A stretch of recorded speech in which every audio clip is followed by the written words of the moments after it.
Hello, everyone. Good morning, good evening, good afternoon to all of you. Welcome you to the day 13 of My Time Infinity, organized by IFSS and PSSM Global. So today, let's go with our routine. And I would like to invite Sunil to conduct meditation. Hi, Jenny. Good morning. Hi, good morning. Can you hear me? Is it clear? Yes, it is clear. Okay, right. Thank you. Once again, a very warm good morning and good evening to everyone who has joined from different parts of the globe. Thank you for joining in, being a weekend, and your commitment is all that encourages all of us. All right, so let's start this day with meditation. We all know the procedure. We all know the technique. We are doing Anapanasati meditation. Gather yourself.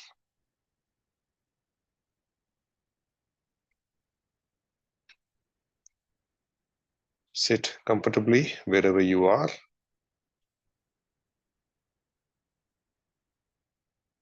Just observe the surroundings.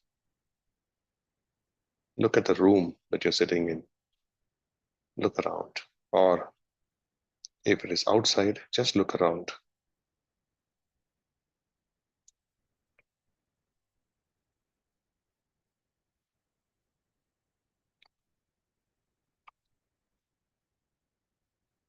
Now, slowly bring your awareness to the place where you're sitting. Just be aware of it.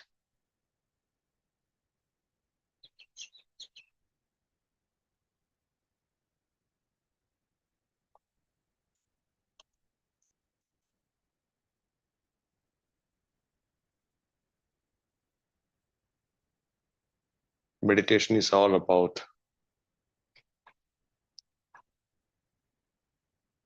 being very, very comfortable. So the first thing is to be comfortable with your body. Take a position of Sthira Sukhasana, that is, sit with absolute comfort. If you're sitting on a chair or a sofa, cross your feet. If you're sitting on the floor, just casually sit, crossing your legs.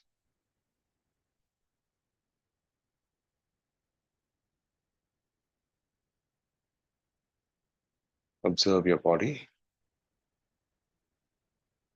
In case you're wearing spectacles, you may remove them. It's not needed during meditation.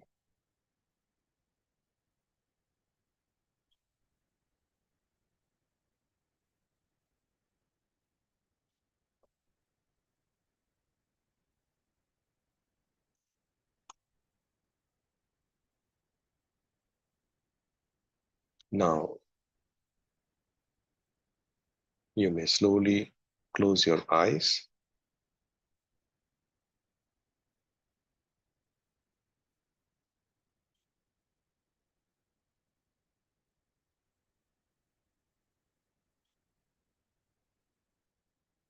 Clasp your fingers. Place them on your lap. Let's now scan our body from head to toe. Over your forehead, your chin, lips, the teeth. Don't bite them too hard. Loosen it a little bit. The whole face is completely relaxed. How's your neck? Your shoulders? Relax every muscle completely. Check your arms. Your fingers, are they clasped too tight? Just loosen it a little bit.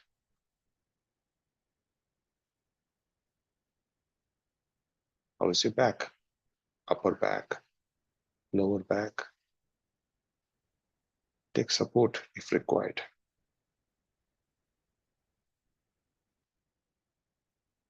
Your upper body is now completely relaxed. Relax your thigh muscles, your calf muscles, and the ankle.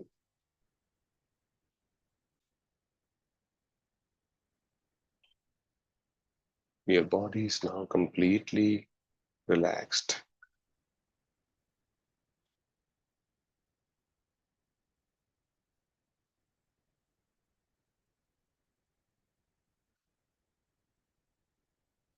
There are no good meditation or bad meditation.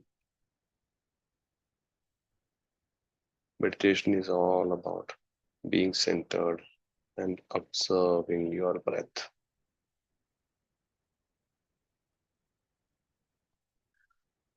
Now, bring your awareness to your beautiful, natural, ingoing and outgoing breath.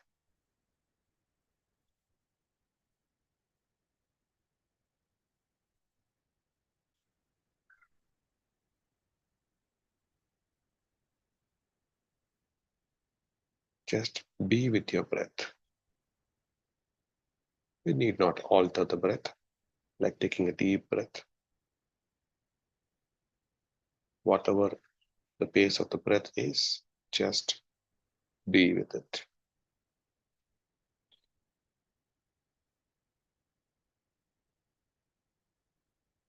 You can feel your breath in your belly, your lungs, or your nose, wherever you feel like.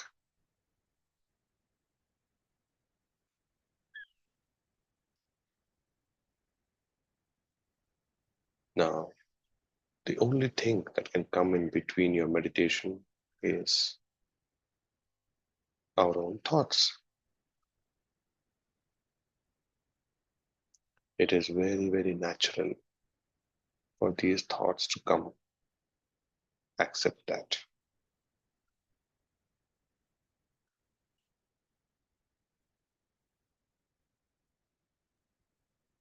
Sometimes thoughts come like floodgates, or it doesn't come. Both are fine.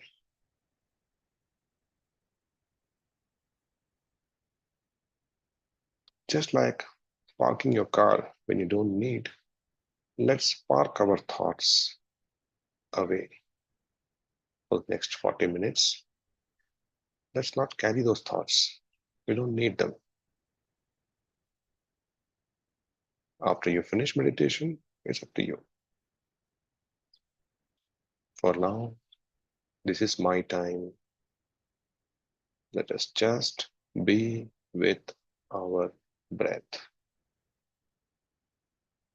We'll play music in the background, but let our attention be with our breath.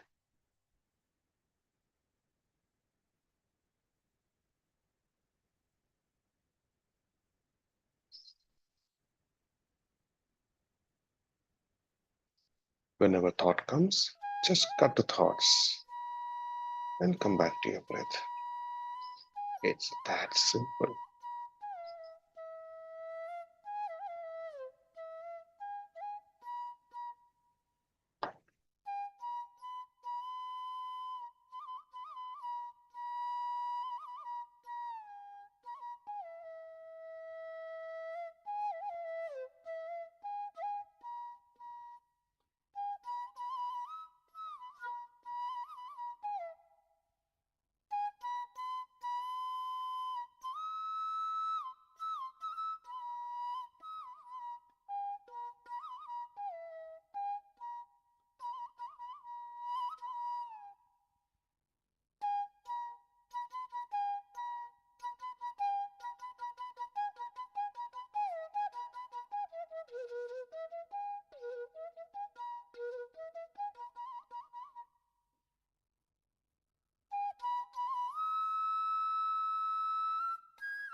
Please cut the thoughts and come back to your breath, my dear friends. Just be with your breath.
Please cut your thoughts and come back to your breath, my dear friends.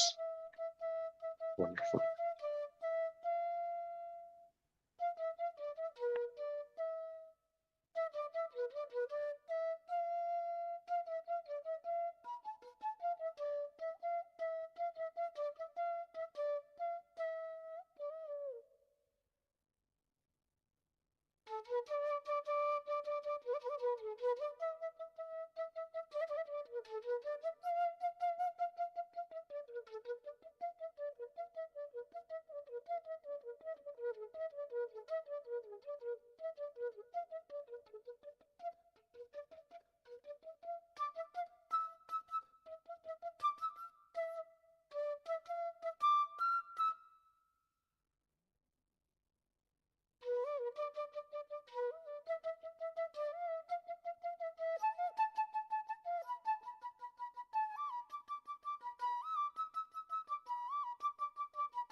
Wonderful, friends.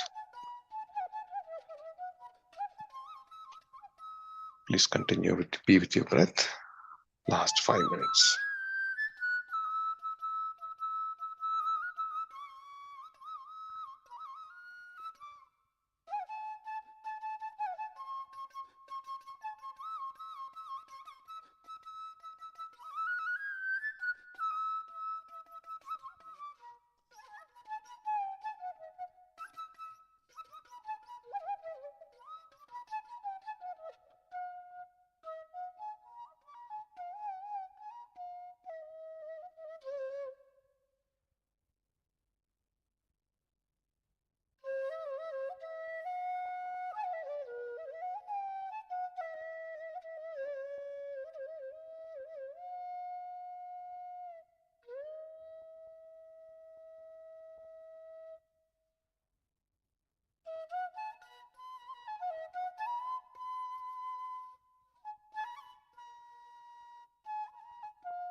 Wonderful friends. Last 1 minute. Please be with your breath.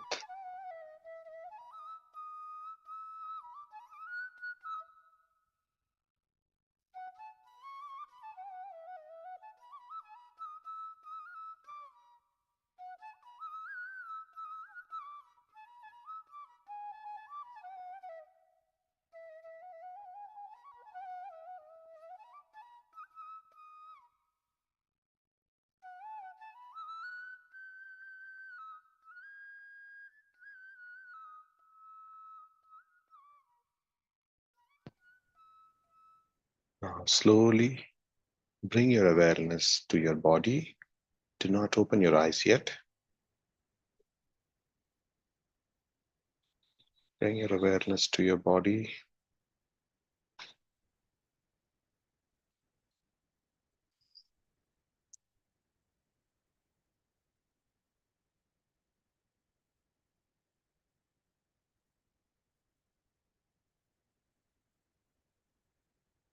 Slowly, at your ease, you may now unclasp your fingers and place them on your eyes for a count of 5 seconds. 5, 4, 3, 2, 1, 0.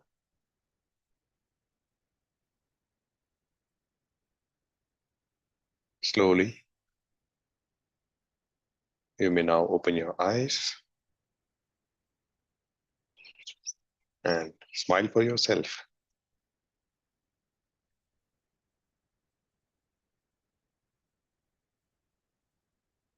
You may take your time to settle. No hurry.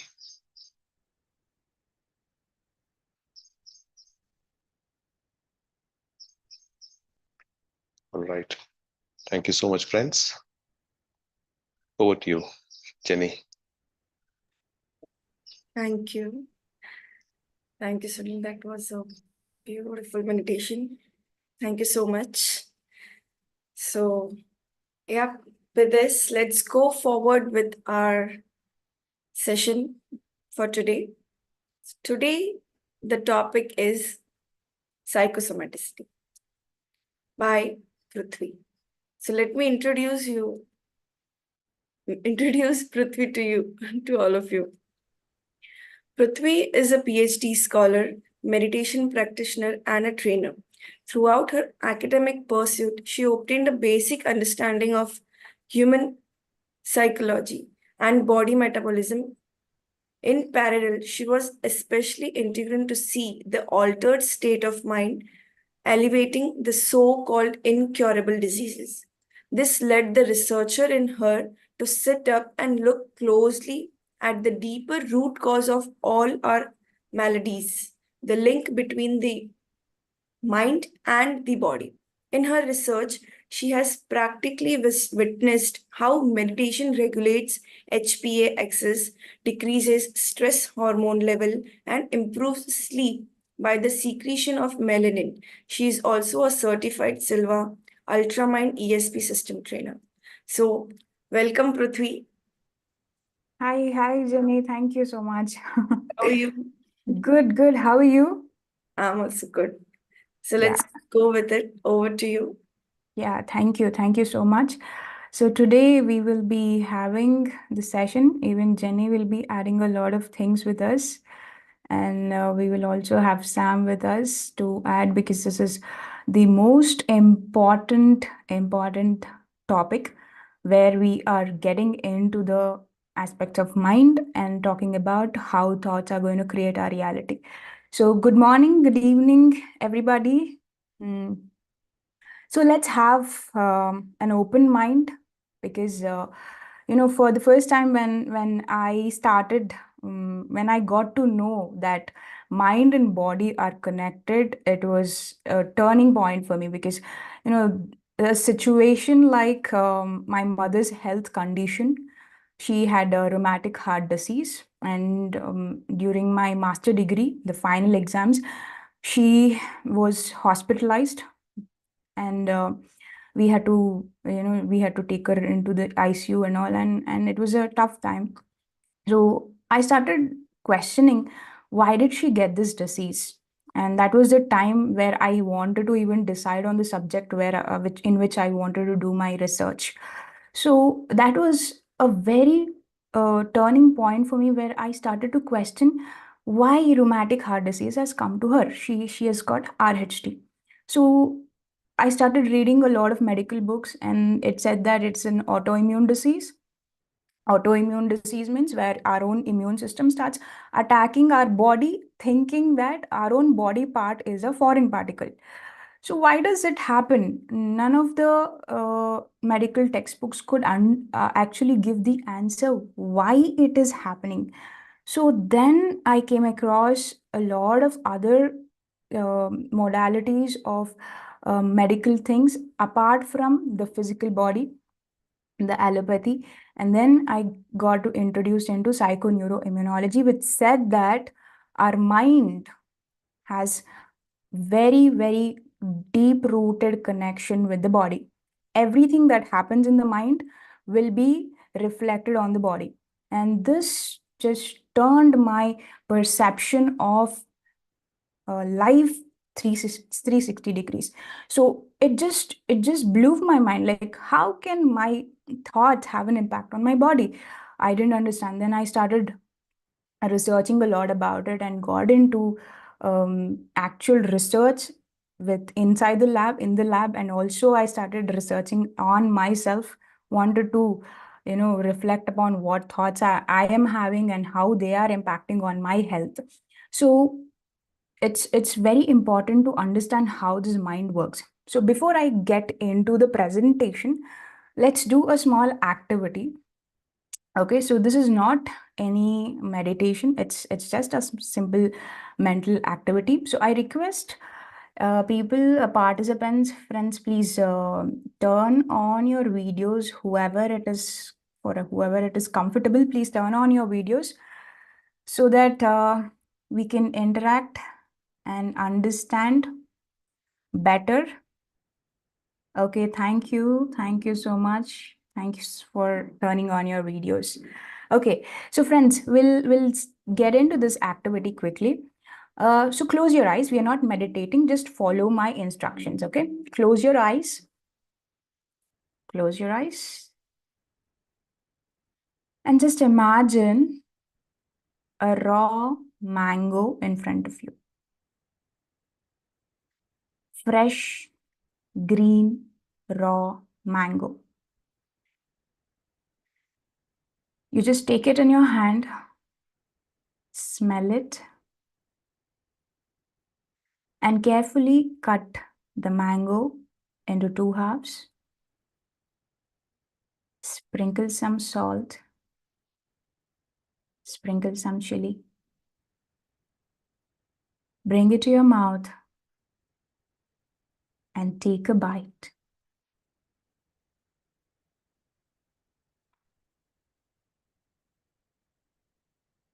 Savor the taste of the mango. Okay, you can all open your eyes. Now tell me, how many of you had water in your mouth? For how many the mouth watered? You can just say yes in the chat. Yes, yes, there are hand raised. Yes. Sumitra says yes. Yes, for most of us, we had that mouth watering. Is there mango around you? No, right? No. It was just a thought. A thought of eating mango triggered a signal in your brain, and brain sent the signal to your salivary gland saying that you are tasting the mango, and your salivary gland secreted the saliva and your mouth watered. Did you just observe how just one single thought triggered so much of metabolism in your body? This is happening with your awareness. But friends, every single thought, every single feeling, every single emotions, every single belief that you are carrying is having an impact on your body. It is having an impact on your metabolisms. we are really not aware of how it is impacting your body. So let's get into the subject today. I'll just start presenting. So can you see my screen, Jenny? Yeah, cool. Thank you. Okay, so psychosomaticity means the mind in the body. Psycho is the mind and somaticity is the body. Soma means body. Okay, yeah. So mind is a very, very powerful weapon in the battle for health. It's not just health, it is for everything in life. Mind plays the most important role in everything that we do in the life. So mind can be a healer and it can be a slayer also. Okay, so it can act in both ways. It depends on how we use it. So what is this mind and how does it work? So friends, I will be clubbing both the research that was done, I mean the current research, how they define mind is, and I'll be also aligning how Buddha explains what mind is, because they both go hand in hand. Okay, so Buddha said there are 4 segments or aggregates of mind. One is consciousness, perception, sensation, and reaction. Consciousness is the awareness. I took your awareness to a mango, right? Until then, still you had those senses, but it was not active. I took your consciousness into that act, and then you started to perceive from your memory. Perception is the memory. Okay, so from your memory, you brought in how the mango looks, the green color, and you brought how it smells. So all that perception came from your memory. And then sensation happened in your body. Your mouth started watering, and then you had a reaction saying that, wow, this tastes very nice, I like it. So that these are the 4 steps of mind, I mean the 4 segments or the aggregates of mind.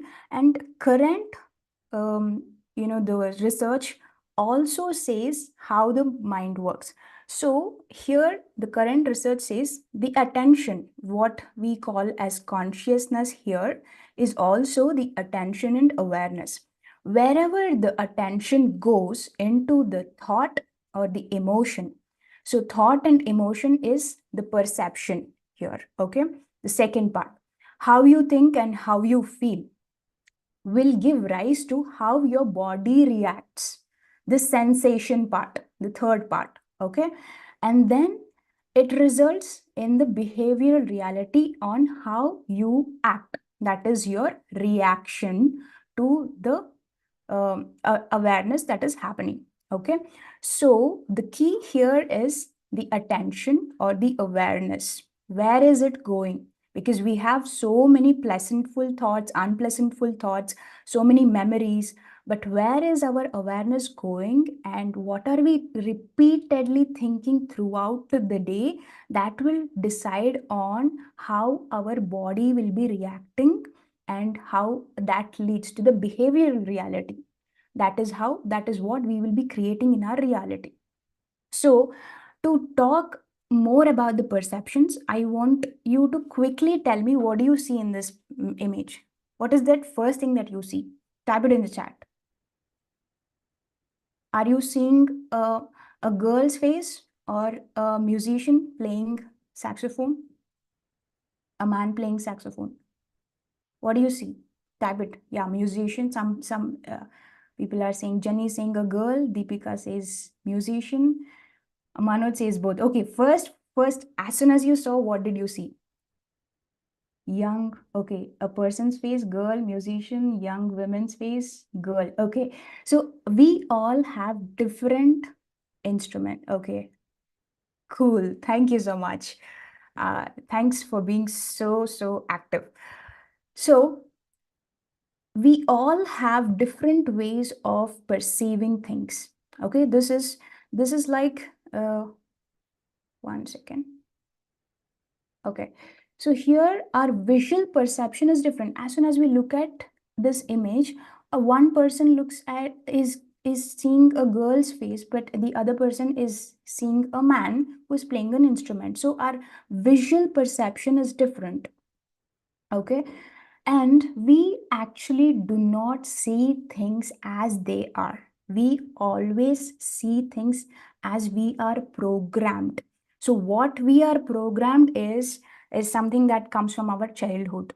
Okay. However, we are made to believe about ourselves, that is what we will be seeing.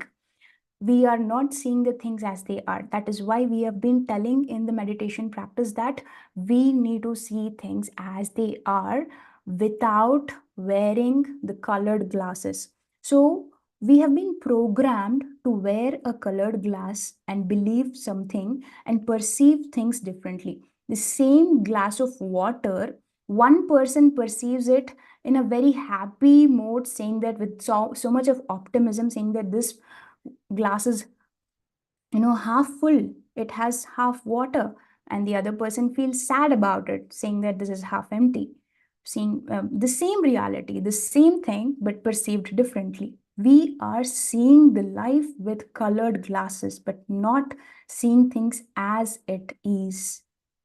So this perception, with what belief we are looking at life, is creating our reality.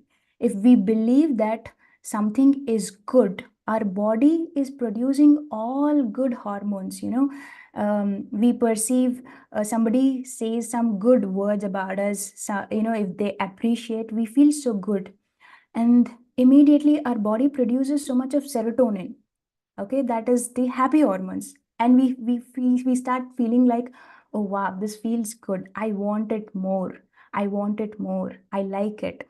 So we start creating a reality where we want to feel that validation. Okay. And if somebody scolds us, we feel so frustrated, defended, and it secretes a lot of cortisol, and our body starts shrinking, and we go underconfident about our own self. So that is the reality we are creating in ourselves. So however we look at life, with what perception, that is what we will be creating in our reality. So where is this core belief coming from, first of all? So the core beliefs is programmed in our childhood. In the childhood, whatever we have seen, heard, and have believed, we have internalized them as truth. We have believed that to be the true, and we are seeing the life in the same perspective. So these core beliefs are triggering our behaviors, triggering our thoughts, and triggering our feelings. So usually, what kind of core beliefs are we programmed with? It is mostly 98% of the time we are programmed with survival mode of the body. Okay, we are programmed to be safe, secure, and programmed to be in the survival mode, where we want to protect ourselves, which imbibes some of the limiting beliefs, saying that you should behave in a certain way, you have to act in a certain way, so that you fit into the society. So whenever we are programmed in this limiting beliefs, in the survival mode, we have been carrying this limiting beliefs like, I'm not good enough, I'm not confident enough, I am not educated enough, I don't deserve a loving relationship. See, all these are limiting beliefs, which is putting us again and again into the fight, flight, and freeze mode, where our limbic system is getting more activated and leading to a lot of stress response in the body. So you can see, whenever you program or whenever you act from the stress or the fight or the flight response, complete body is getting affected because of the release of adrenaline and cortisol. These two neurotransmitters get released, and they affect every single part of the body, not just one. Every single part of the body gets affected. Our heartbeats starts getting faster, our lungs get contracted, pupils dilate, and the food movement slows down, blood pressure increases. All this happens because of the stress, and we are programmed in the survival mode. So there is the other way, which is called the creation mode. Here we saw that the creation, this is the creative mode. Some of us are also programmed to act or imbibe with the creation mode. So whenever we are in that creation mode, we are in the relaxation response. We are very relaxed. In the relaxation response, what happens is the body is in the rest and the digest mode. Here, the breath rate, blood pressure, heart rate, metabolism, blood sugar, adrenaline, everything goes lower, giving rest to the body, and our thought process, our creativity, our concentration, our immune system, our digestive system improves in the relaxation responses. So whatever you believe, that is what you become. This is what it means by yad bhavam tad bhavati. What you believe, that is what happens to you. This is exactly what our Vedas also says, that ya matihi sa gatir bhavet. As your mind is, so will your destination be. Buddha also said, above all, the mind precedes. What you think, that you become. So we create so-called illnesses in our body. The body is the mirror of our inner thoughts and beliefs. So on the other day, when we were talking about the Sagar Manthan, I told that the subconscious mind is nothing but our body. It is full of memories. Okay, so that is how we are programmed. And here I am going to start talking about some of the diseases that happens because of our psychological thought processes and also because of the belief systems that we are carrying. So the diseases that your emotions are connected to are, so usually the head part is representing the repressed anger. Heart is the also anger. Anxiety is shown in the stomach, and resentment in the bones and the knees. So I'll be going a little in detail with some of the parts of the body. So the head is how we show ourselves to the world, right? So head comes from the invalidating the self. Headaches comes from invalidating about the self. A lot of youngsters and a lot of people today are having migraine headaches, and they are taking painkillers to get rid of migraines.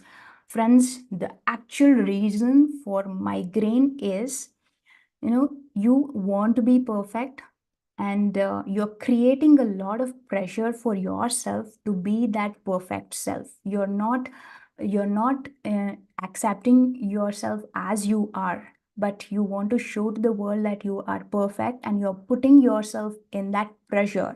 That pressure is causing the migraine. So there's a lot of suppressed anger involved in this migraine headaches because you are invalidating yourself. And the ears, usually the ear aches are common with children. We adults, we don't see it because, as kids, it is very new for us we have to often listen to our parents, to our people around us, which we really don't want to hear. And we keep suppressing our angers. We cannot express our angers as kids. So that, we have to always be in that listening mode, always saying, okay, yes, okay. And be good kids for our parents. That is why the kids will be getting earaches. The earaches, if you take them to the doctor will say there's nothing much. They'll just give one drops and they'll send the kid. The actual problem is it indicates that the kid is not allowed to express its anger, and it is done with listening to what you're saying. And as adults, we will not have this earaches because we have got used to listening to people. So the sinus is another condition which happens because of irritated by someone in your life and someone who is very close to you. You might even feel they are bearing you down. So anytime you have a lot of irritations, you see that as a sinus problem in your body. So we forget that we create the situation and then we give our power away by blaming the other person for our frustration. So friends, before I get into the further body parts and the diseases, I want to actually talk about this part where we have to understand we are creating the situations. We are here not to blame our situations, not to blame our people around us. So before I get into the further body parts, let's do one more activity. So this activity, I request people to be on the cam if possible. So in this activity, we will be again closing our eyes. This is not meditation, just an activity. So close your eyes, friends. You can allow any kind of thoughts to come. You can think about anything now. But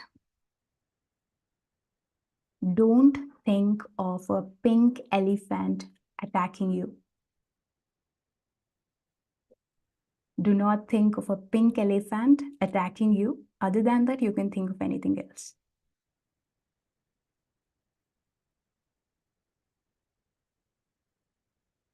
Okay, you all can come back and open your eyes.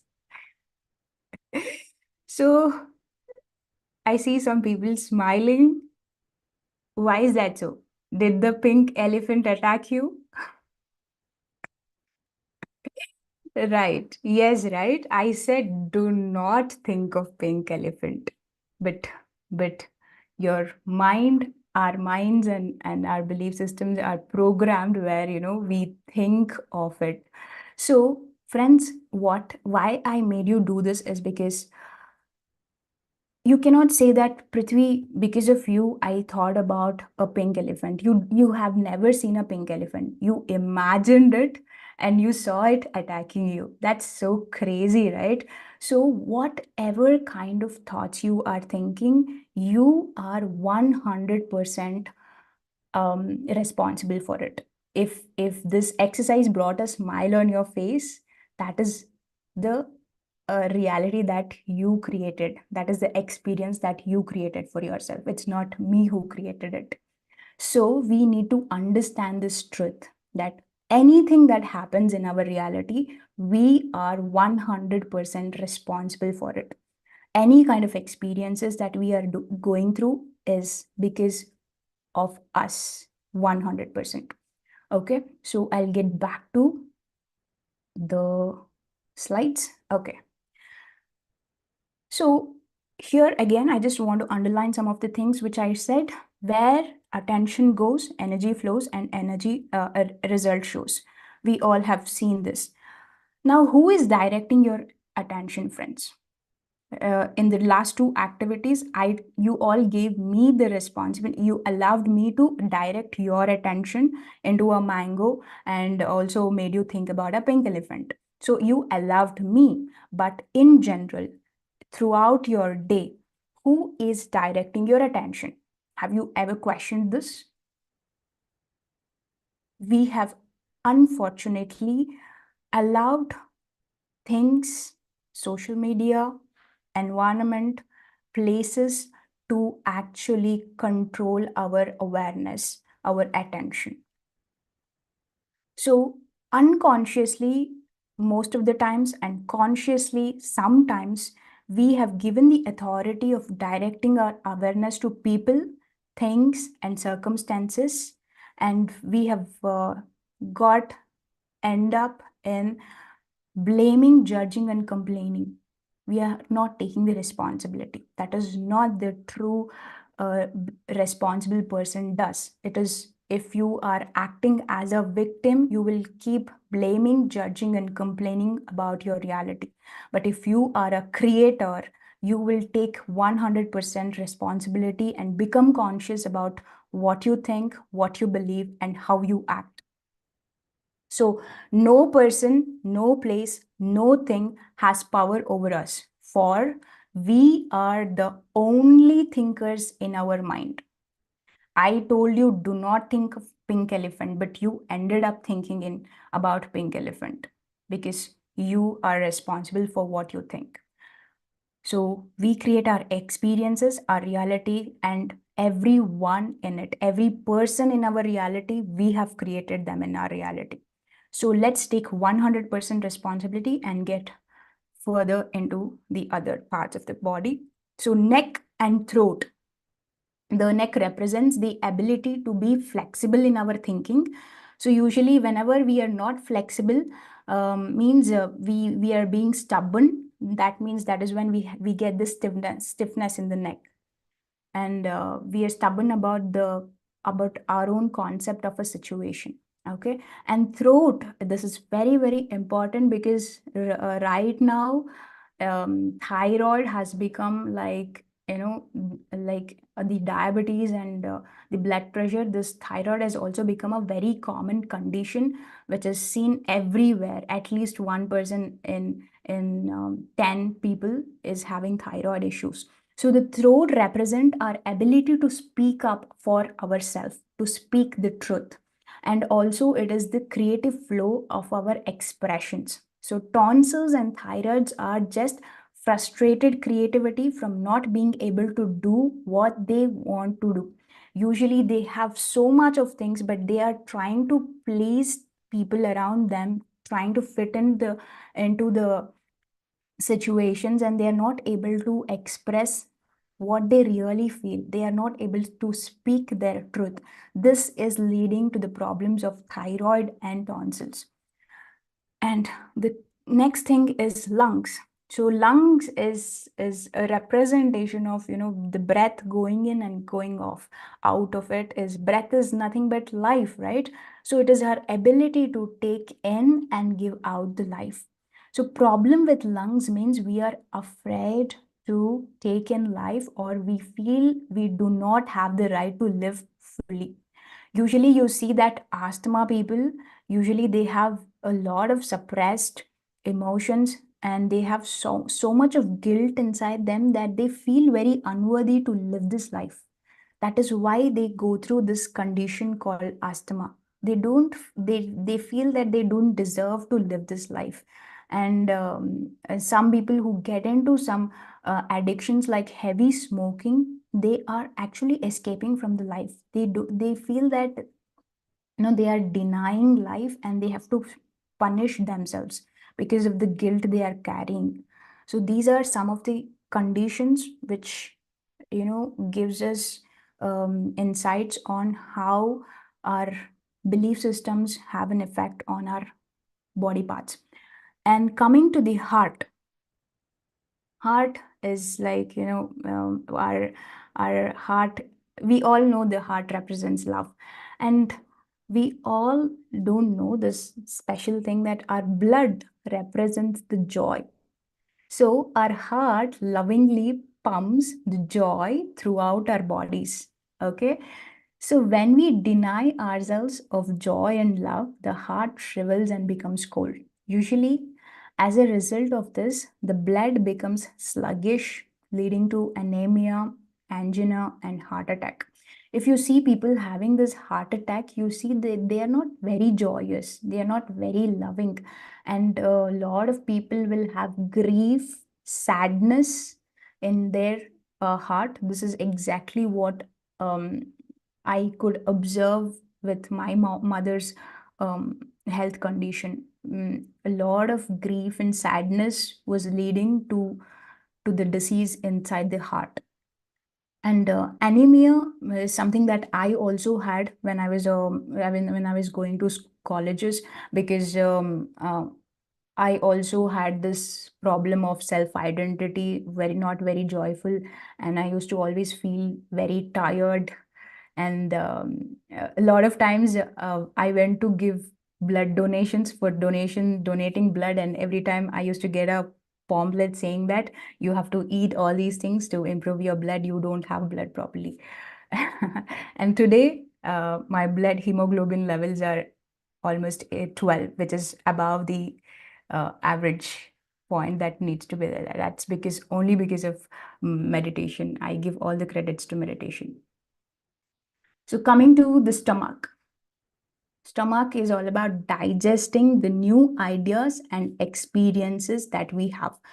If we have any kind of problem in the stomach, that means we are resisting the new experiences, or we are afraid of new ideas. We are not able to assimilate this new experience. We are usually afraid or fearful about this new experience that we are going through. So just question yourself, what or who can't use stomach, like whom you can't digest, or what is that you're not assimilating in your system. And you see that ulcers, the stomach ulcers, are more than fear. It is tremendous fear of not being good enough. Usually we feel that we are not good enough, and we keep judging ourselves, which leads to ulcers in the stomach.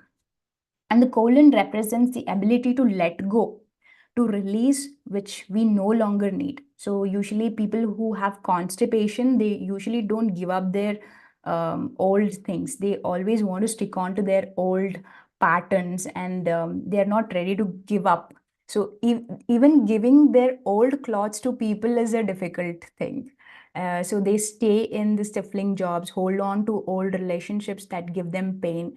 Whatever, this the current condition, whether it is pleasant or unpleasant, they want to stick on to it because they are afraid of unknown.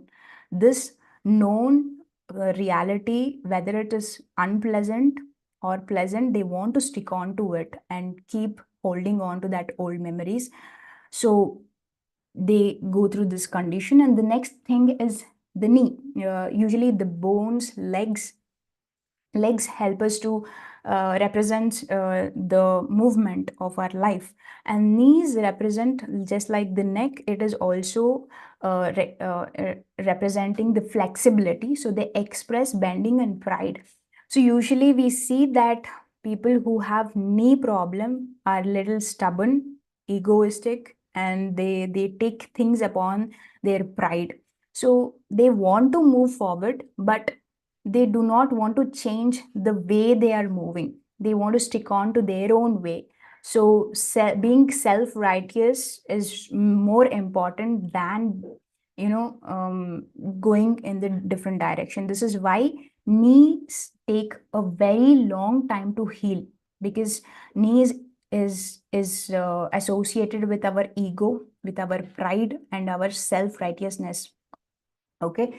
And arthritis, this is a very common autoimmune disease that happens. This involves constant pattern of criticizing our own self and the others. So they are usually cursed with perfectionism. They want themselves to be perfect and things around them to be perfect, and they want it to be perfect in every single situation. That is leading to inflexibility and inflammation in the bones. So I can go on and on with this list. So this is the reference for these list is taken from You Can Heal Your Body by Louis Hay. You can refer to that book. And a lot of these are backed up with research. It's not just, it's coming from that book. A lot of psychoneuroimmunology research has also gone through and are also validating that these are the behavioral patterns leading to the diseases in the body. So now, how do we take the responsibility of creating our reality? We understood that limiting belief is resulting in all these things. It is putting us in the stress mode, and we are on the survival mode. Body is in the stress response, creating all this disease. So how do we take responsibility? How do we create the body that we want? How do we heal our body? How do we create a reality that we want to live in? The first and the foremost thing is taking responsibility. As I told you, if you keep blaming, judging, and uh, saying that, people around me are making me feel something, and you keep escaping, you will never ever be able to heal yourself. Any kind of health issue, friends, this is out of scientific temper. Spiritually speaking, any kind of health issue comes to us to teach a lesson. There is something that we need to learn. We have been conditioned with certain behavior and we need to look into it. A lot of us are unconscious of it. We don't know that these patterns are there within us. So the first step is to identify our own behaviors and then take responsibility, saying that, okay, I am accepting this condition, and then act.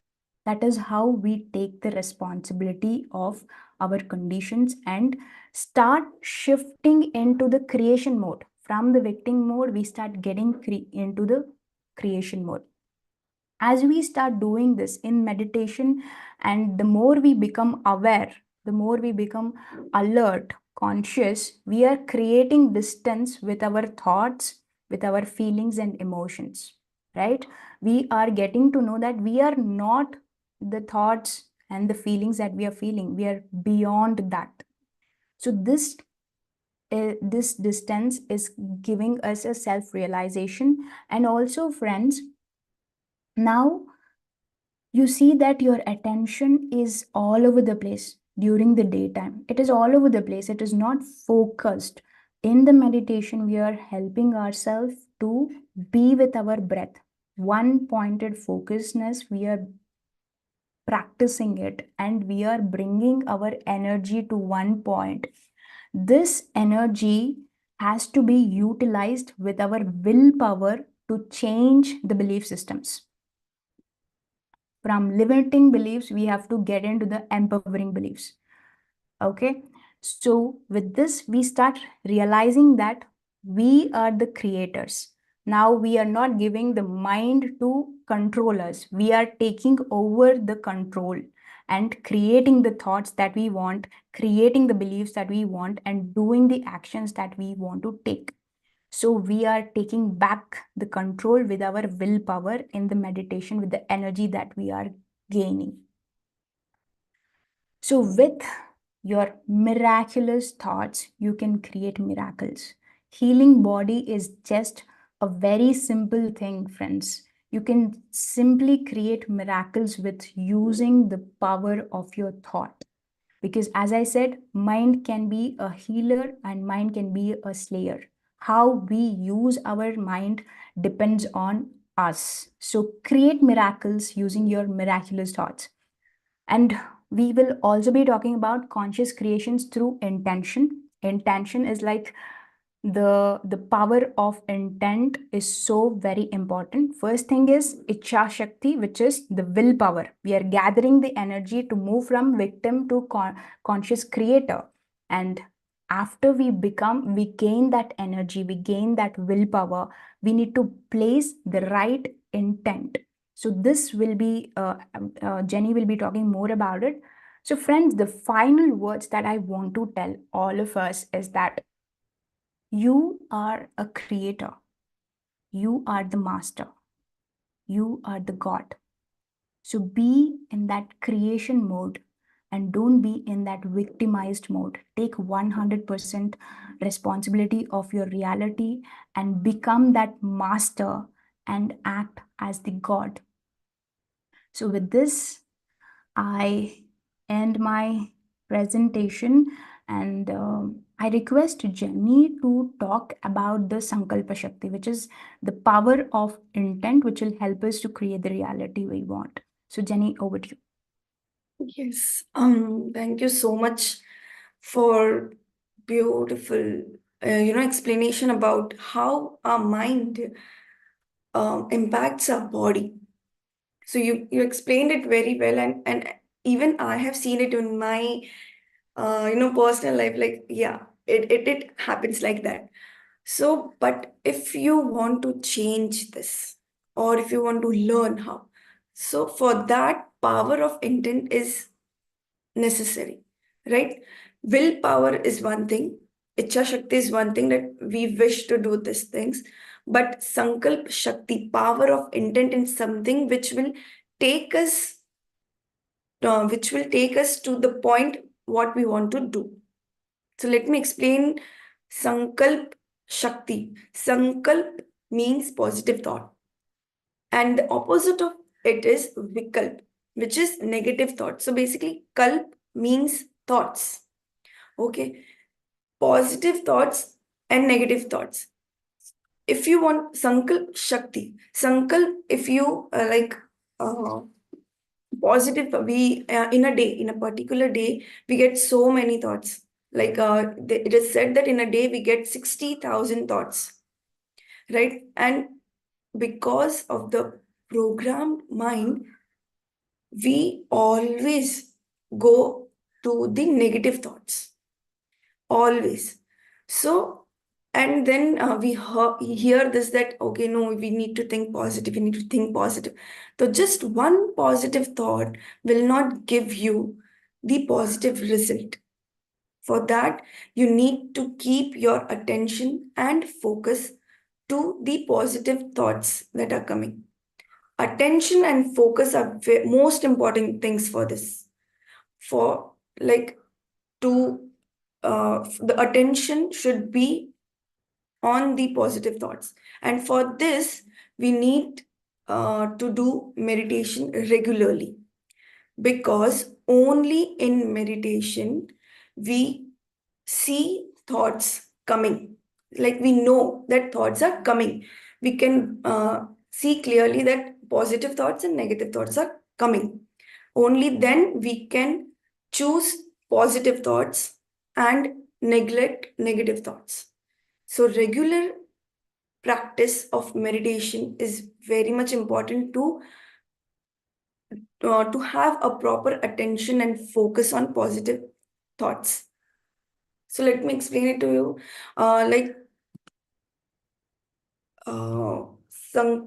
Sankalp Shuddhi plus Sankalp Shakti. The Patriji has given this formula, like Sankalp Shuddhi plus Sankalp Shakti will lead you to Sankalp Shuddhi.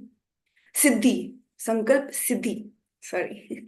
So Sankalp Shuddhi means we heard about we learned about positive thought, that is sankalp, and vikalp, positive and negative thoughts, right?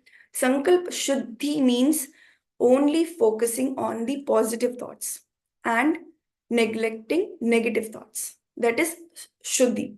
This will lead us to sankalp shakti. How?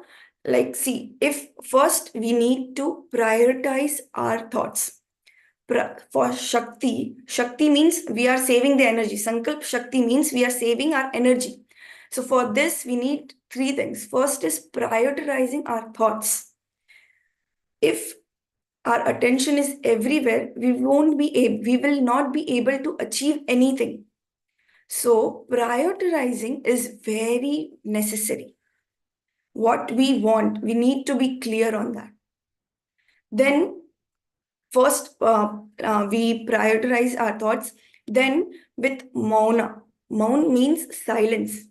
Silence will save our energy wastage on words. And going forward, dhyan, which is meditation, it will save our energy on thoughts. So we'll get Sankalp Shakti. We did Sankalp Shuddhi, which led us to this Sankalp Shakti. Then this will lead us to Sankalp Siddhi, which is manifestation. What we want to manifest will go to that thing. Will go to that thing, right? I'm sorry.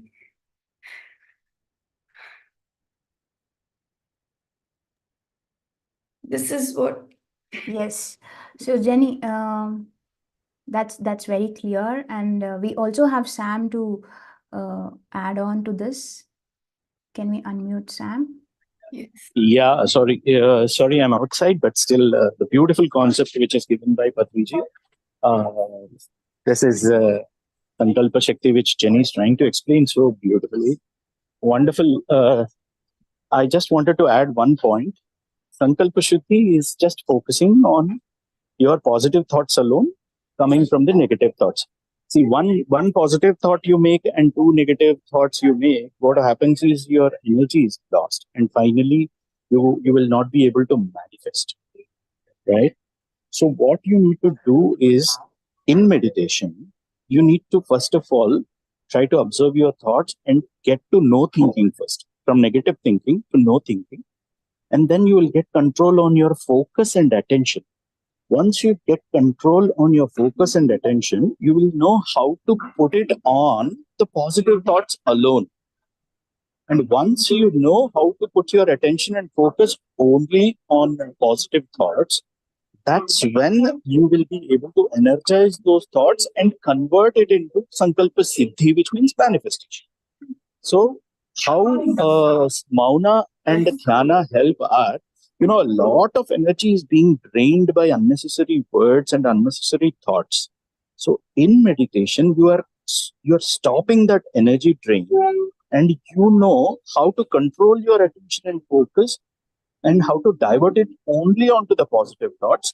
And that's when those thoughts will get energy and the manifestation happens. The more the energy you can supply, the faster the manifestation. So this is something which you can experiment on a daily basis. Every morning when you get up, you need to spend 2 minutes at least, and you should say, "This is how I want my day to be." And while intending, you should also make sure that you are not asking for anything negative. I don't want my day to be bad. I don't want my boss to scold me today. I don't want any problems. These are the wrong ways of intending. So you just need to know how to intend also. So you should always ask for what you want to experience in today. I want the day to be joyful, productive, peaceful, all these things. And one more beautiful thing which I want to add on to what Jenny is trying to say is, most of the people, after making an intention, they keep thinking about it. Remember, once you make an intention and if you continuously think about it, you're also wasting energies. So remember, once you make an intent, you should know how to believe it and stop the energy drain, right? So the most powerful manifester or a creator, what he does is he makes an intent and he just instantly gets into the belief that it is anyways going to manifest, because thought creates reality. I made a thought, and I'm going to manifest it. So he'll forget about it and he'll start resonating in a frequency as if he already got what he wanted. That's exactly what law of attraction teaches us. So law of attraction is just an expansion of this Sankalpa Shakti concept. So that's what I wanted to add. Sorry, I was out. Sorry for the noise. Thank you. Thank you. Yeah. Thank you for completing it. I don't know what happened to my throat. Maybe something in my thoughts, like I'm not enough attacked. Yeah. So thank you. Thank you for completing it. Over to you, Pruthvi. Yeah, thank you. Thank you, Sam. Thank you, Jenny. As they both exactly said, we are 70% in the negative thinking pattern throughout the day. So in meditation, in silence, we come to the no mind state where we conserve the energy and direct that energy into the intent that we want, whether it is healing the body or creating any kind of reality, being a joyous day, a happy day, productive day, whatever it is. As Sam just mentioned, as soon as we get up in the morning, observe your thoughts, be in silence for at least some 10 minutes. Do not think, do not speak. And in that 10 minutes, set an intention how your day wants to be. And know that it is going to be that way, and start your day. That will be the best way to program and reserve your energies and direct your energies into the right intent. So with this, I thank all of you for patiently listening to us. Now we can just open the platform for the questions. Yes. Yes, friends, you can raise your hands or type the question in the chat. I see some questions. First is from Balaji. Like, he wants to know books related to this subject, like organ to mental pattern relations. Okay. There are so many books right now coming up in the market. The first book is, as I told you, You Can Heal Your Body, will give you the concept. It is not scientific. It is Louise Hay's experimentation and her observation. So she has listed it out, but it is scientifically proven in some of the books. Like you can refer to books by Dr. Gabermate, like Body Keeps the Score.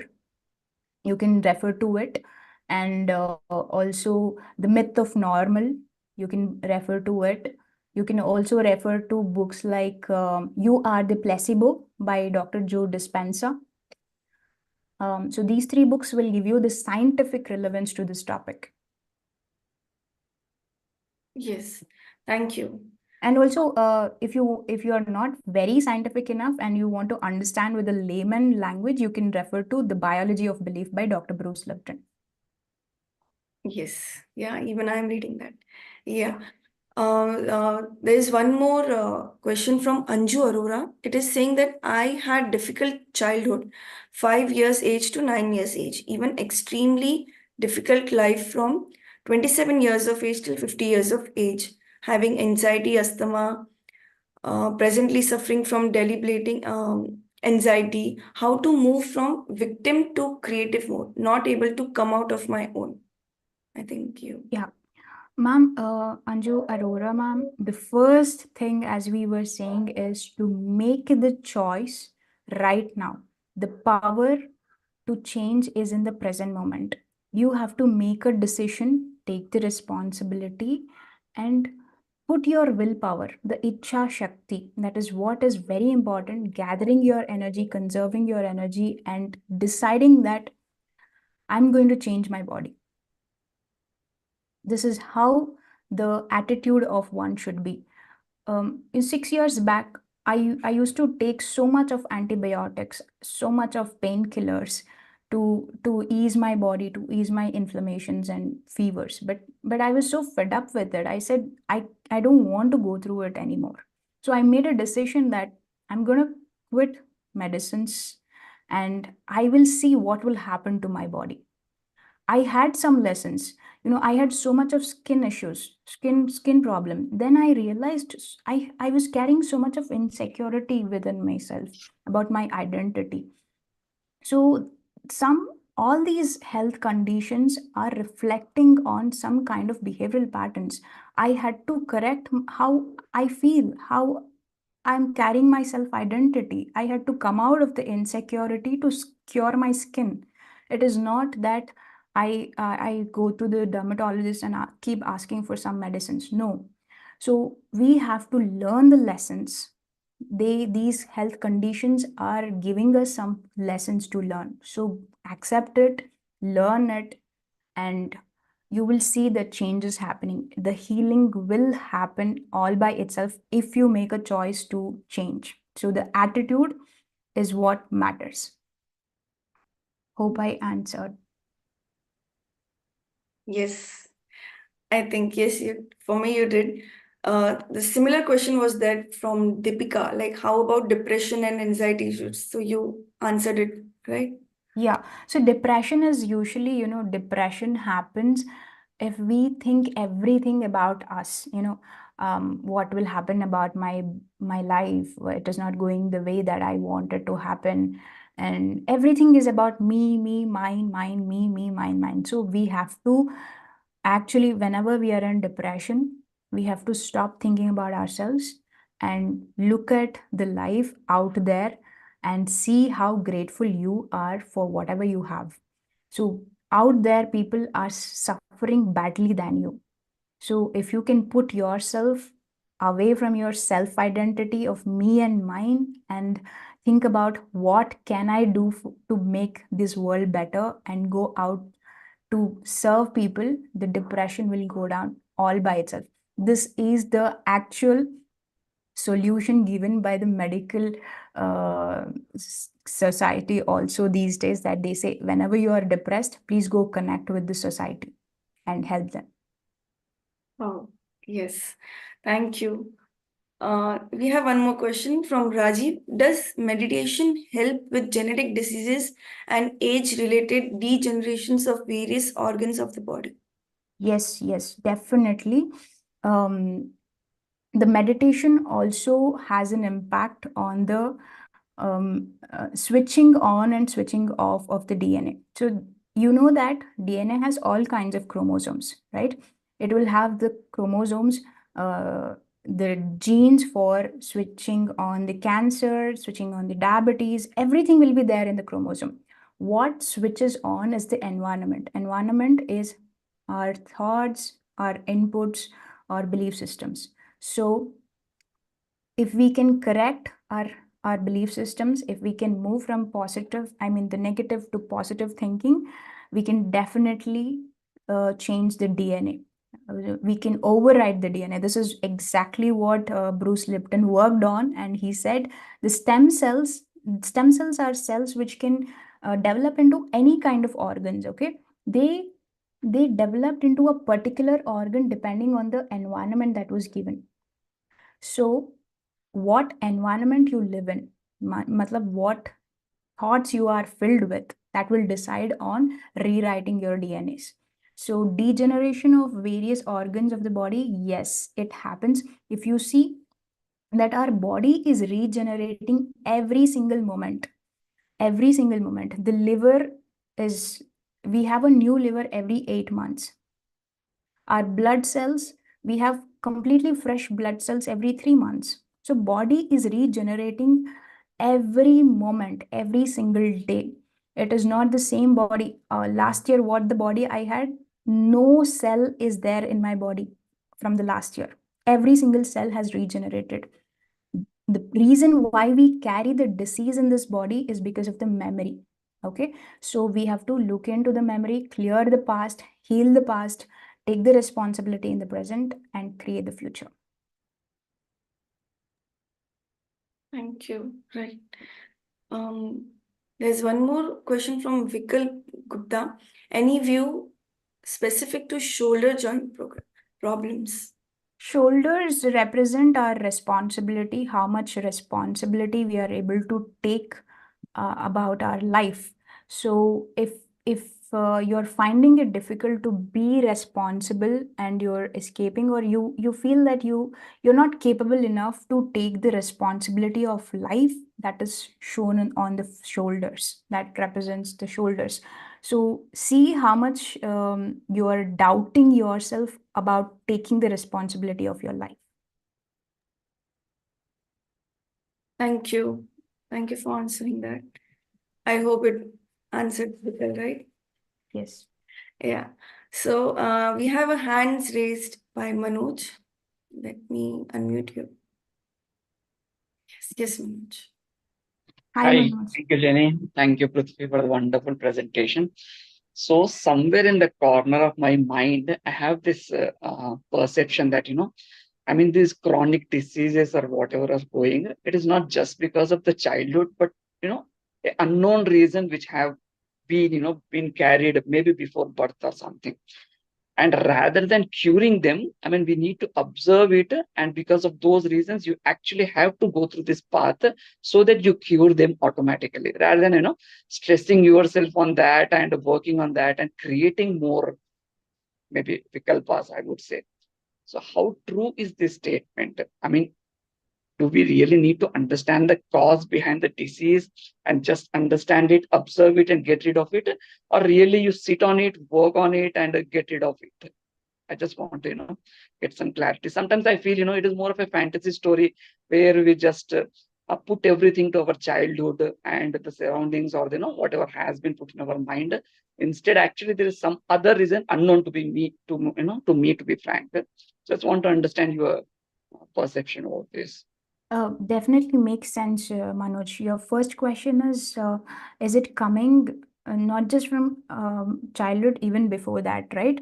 Yes, because we have chosen our parents, and our parents, their state of mind when they conceived us, and their state of being when we were in their womb, plays a very, very important role. Like, there are so many diseases and disorders like autism and genetic disorders which is coming to the kid just because of the wrong mindset of the mother. Okay, so we have chosen our mothers, our parents, to learn something. That is exactly what I am underlining, that we are creating these diseases to learn something. The soul wants to evolve. From the soul's perspective, we want to evolve. So we need to observe what is the pattern that is making me go through this. What is the lesson that I need to learn? And we need to just keep working on learning these things, learning these lessons from the diseases, and we need to move on. We shouldn't stick on to saying that um, uh, I really want to just get rid of this disease. It will happen all by itself. So, as you said, we just need to observe, learn the lessons, and keep doing our work, like meditating, being in silence, and doing the right thoughts. Yeah, I think Sam also wants to add to this. Yeah, it's very clearly said in Bhagavad Gita, Jnanagni Labdha Karmana. So till you learn what you're supposed to learn, the problem will be there. And when we have a problem, usually we focus on getting healed and getting better. But the main purpose of the problem is to teach you something. And once you get that knowledge, miraculously things will heal. So, but the pain is so much that people want to get rid of the pain and they can't focus on the purpose of the pain. But whenever there is a pain or anything, you people call it karma. Karma, as if it's a negative thing, but it teaches us a lot. So it changes us.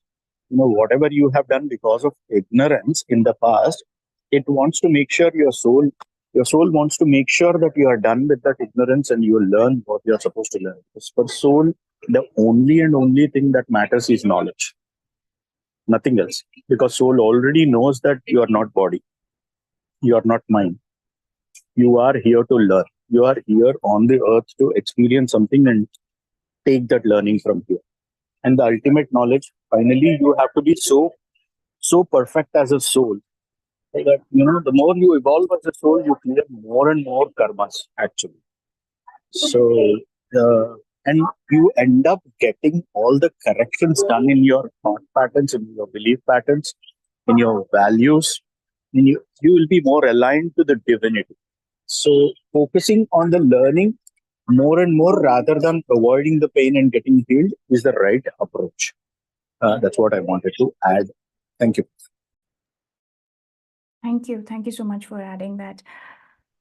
Yeah, Jenny, we have a hand raised, right? Yes. By Lata, madam. Yeah, yes, please.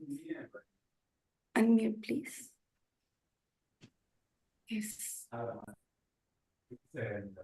Mute. Yeah. We can hear you, ma'am. Yeah, thank you. Thank you, Pruthvi madam. Actually, this is completely new subject to me. And I have couple of questions. First question is like to add on before SARS question. So some diseases the child will get from the thoughts of the mother, right? Yes. In the womb itself. For example, autism, something autism is there. So how to cure that one? Means a child has to cure that, or mother has to cure that? Like the major work is for the parent, and also the child has chosen that experience for this lifetime. So there is 3 different levels of autism. One is mild, moderate, and severe autism. So mild and moderate autisms can be totally, cured. Like, they can be healed completely with the right therapies and with the right lifestyle. For that, parents need to learn their lessons. Because of parents, the child has got into that. And parents have created that reality to learn their own lessons for their own evolution. Okay, so it usually the special kids and autistic kids are kids with a lot of naturalness with them. They are very pure, very joyful. We always try them to condition to live in this society, talk and behave and act the way we want, but they are very natural. They are always joyful. They are happy kids. So the kid is not having any problem with it. We want the kid to be in a certain way. So we have to learn our lessons here. So the major healing and the work is for the parent. So what we have to learn from them? I Uh, did not like. See, first of all, um, For autistic example. kids, I'll tell you one of my friends. This is a personal experience where one of my friends, she was not ready for having a second kid. She was forced to have a second kid. Okay.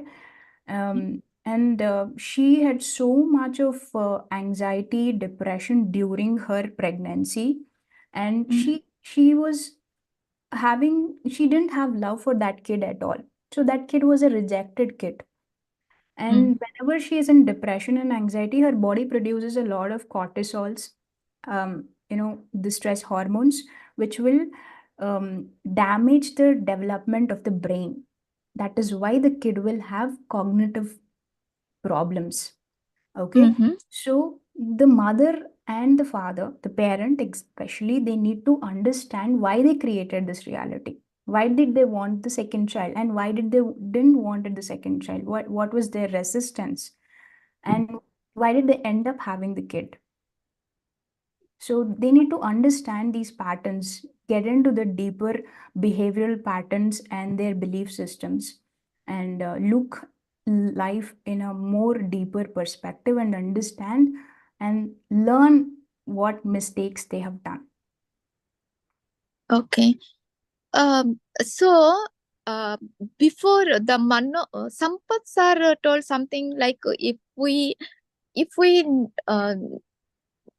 not Dagda karma, something knowledge removes our karma, some quotation from Bhagavad Gita he told. So Correct. if we realize our mistakes, so that will be cured. The See, child will be cured. 50 to 60% of healing happens just by identification. We are unaware of it, of the pattern that we are carrying. If we become aware of the pattern, 50% of the healing has happened already. Once it comes into our awareness, once we start observing it, the healing starts happening. You need not do anything about it. And once you start correcting yourself, learning from the problems, the healing keeps happening for the rest of the 50%. So that is what he meant, that we shouldn't focus on healing. We shouldn't focus on coming out of that problem, but learn from the lessons and keep moving so that we are coming out of the ignorance. Knowledge is what we are seeking for, right? Yeah. And one more question is like hyperactive kids are there. So what parents has to learn from them, madam? Yeah, these Sir. days, every kid is a hyperactive kid mostly. So, yeah. Hyperactive and learning disabilities. Someone cannot understand, means study issues with studies. Yes, Actually, yes, they can. yes. Yes. So learning disability is because of we cannot impose too much of our own things to kids, because kids want to be natural. Okay, we are trying to impose our systems into them, right? So that is why they will have resistance in learning, but it will take some patience. Parents need to be very patient, and the kids also should be given some calming and some silent space. The kids should be given some nice body massages, especially for hyperactive kids. You have to help them get into that calmer states, help them get into some art where it will make them focus on one particular thing. If you make them to do some art, some mandala arts and all, their focus will start coming on to one particular thing where it is distributed all over, they're jumping around, making them sit at one place, calm themselves and do something artistic will help them. Okay. But so question is, what parents has to learn from them? Some Patience. patience. Okay. Got it. Patience. Okay.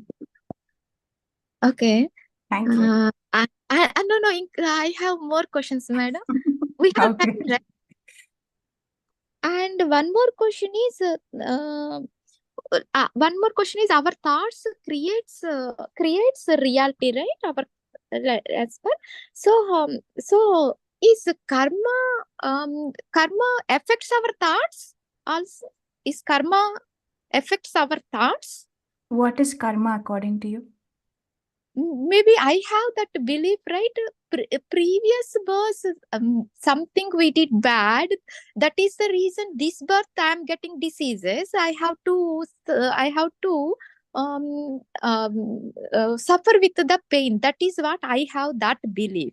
But now, from this class, what I have learned is all diseases comes our thoughts, the behavior patterns.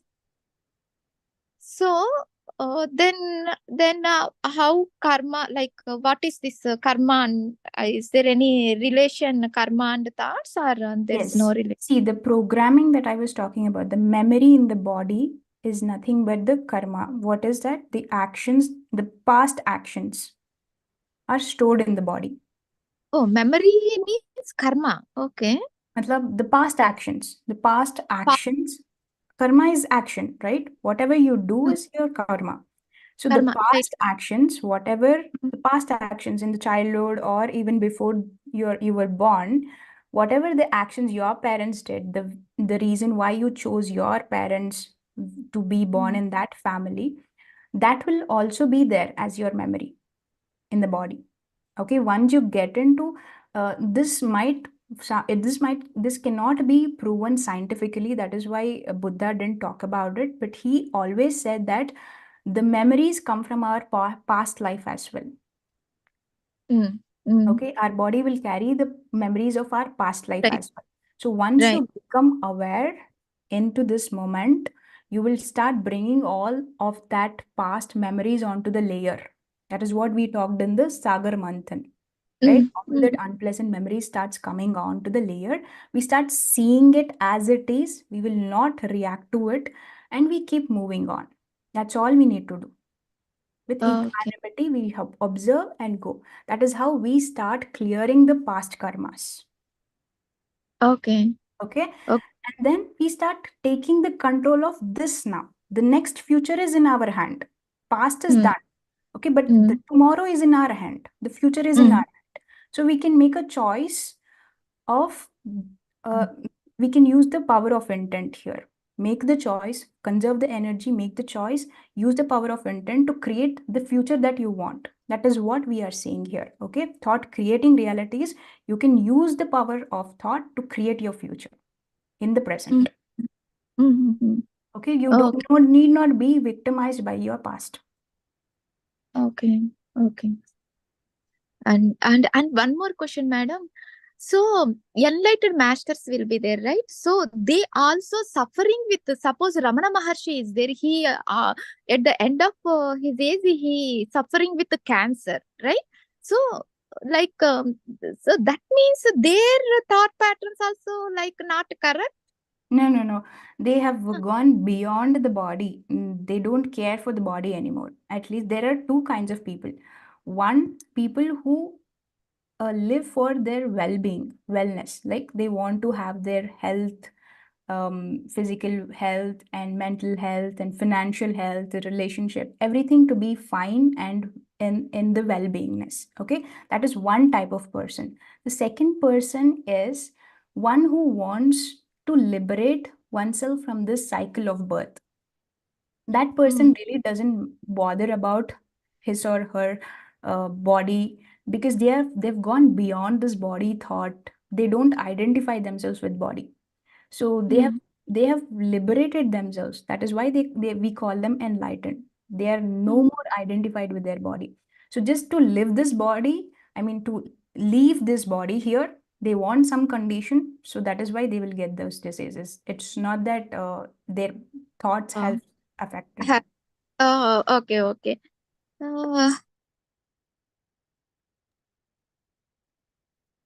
Hope your questions are done, ma. We'll go to the next person. Thank you, ma. Yes. Wonderful. Thank you. Thank you for so many questions and thank you for answering it.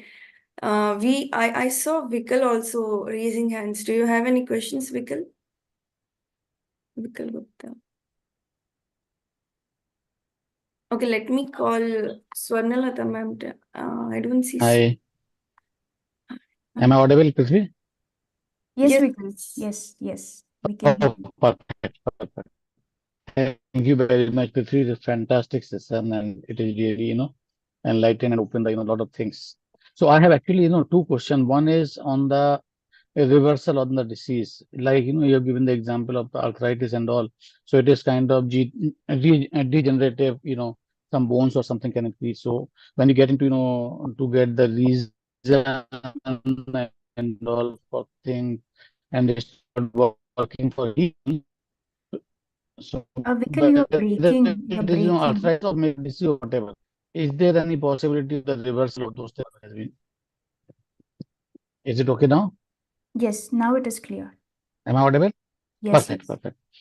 So the basically the question is on the reversal of the disease, whatever has been, damage has happened in your body, and when you get to know, this is the reason for this and start healing. So one, it will heal, and what about the reversal of, is possible or not? Reversal is possible, but if you don't stick on to it, as we say, always keep saying, desire is not the problem, but the attachment to the desire is the problem, is the suffering, is causing the suffering, right? So you do your work, observe and learn what you need to learn, and keep moving, keep practicing, and keep moving on. So you need not attach to the desired outcome saying that I want to reverse it. Okay. Okay. So healing will happen Got all it. by Got it. itself. Thank you. Just the intent, you make an intent and believe that this will happen. It will happen. Okay. Yes. Yeah, thank you. Thank you. So we have one more hand raised. Surendraji, please unmute. Yeah. First of all, happy morning to you all. It's a very information session. I would like to add one point for the intent. Okay, if you want to make the intent correct every day morning, just after our session, just write a gratitude, like whatever the things we have. Most of the time, like the people will worried about their things, right? Instead of that, just write like at least like 10 to 15 things which you have, because let us assume like many people are suffering without food, water, and all those things, right? Let's tell the gratitude for ourselves having the so many things for us to come here till and we have attending these sessions. So first tell the gratitude every day morning, so that your intent will be positive. Your day will also end with the positive things. Whenever you feel the low esteem yourself, then that time also better you can write a gratitude for few things, so that again you will come like your mind saying that like I have so many positive things, so the mind will automatically start converting from the low esteem to like high esteem, like positive esteem, I can say. Yes, very true. Thank you, Surendra sir. That is very true that if we are in the gratitude frequency, it is like we already believe that what we want is happening. Thank you for adding that. Yeah, whenever we are writing the gratitude, so our energy will be always stay in the positive side. Actually, your day also will start with the positive. Yeah, thank you so much for adding that. Thank you. Thanks. Thanks for adding that. I see one question from Lata ma'am. Yeah. Some kids are not grown tall. Is this relative which behavior pattern needs to correct? Okay. So there are certain things of the body which cannot be changed. Okay. The weight of the body, we can work on it, but height of the body, we cannot work on it. Okay. So we need to accept this body with a lot of love, with a lot of self-acceptance. People used to actually recognize me with the big nose. And in my school days, college days, and all, I was so conscious about it that I decided to go for a plastic surgery. That was the level of consciousness that I went into, that insecurity that it was causing me. But later I understood the beauty is not in how I look or how this body is. It is about how I am, the energy that I vibrate. Okay, so accepting how we are, the height, the color, the body shapes, whatever it is, accepting how we are and loving ourselves is so very important. These are some of the aspects which we cannot change. We have to just accept and love. Thank you. Thank you. Thank you so much for answering it very well. I don't see any more questions or raised hands.